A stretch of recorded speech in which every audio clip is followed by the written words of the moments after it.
I mean, I faced him like 20 to 25 times, and what I realized with guys like that, it's easy to remember how you pitched them. If you're facing like an 8-hole guy, it's harder to kind of draw back and remember. But with guys like Big Papi and A-Rod and the big name guys, I mean, you remember when they're walking to the plate. You remember everything. So for my encounters with him, I know that he was at first trying to be the tough guy, and then I ended up getting him, and then he tried to play soft, and he ended up jumping me. I just remember that kind of game. It was an act. We were both acting and trying to, just kind of like poker, act how we weren't feeling, and it was pretty fun. It was a pretty fun deal, and I probably owe a lot of my career to him because he started me out having to deal with such a great performer like him. The last conversation I had with James Shields, he told me about the day after the Coco Crisp fight that they actually had a conversation. Did you ever have conversations with Papi off the field, after a game, before a game? And if so, Yeah. what was that like?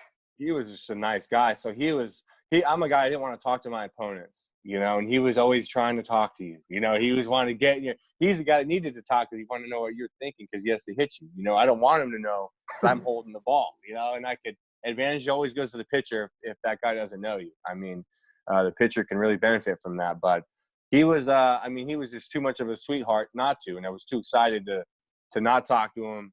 You just do. I mean, you want to talk to Big Papi. I mean, he would always try to get in my head, ask me what I'm thinking. What are you doing to do to me next? Is he going to start me off with the curveball? And then that would believe it or not, that gets in my head, and I'm thinking, he's sitting on it, isn't he? And then I'm throwing the heater in, and then sure enough, he gets a double, and you're going like, God.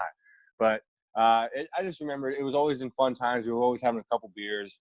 And it was always after the games where, we were both tired. Everyone seemed tired, and everyone went out. And when we ran into each other, we couldn't even fake it anymore. We had to say what's up and just act like we weren't, competitors. And those are the good times that you draw back on as well.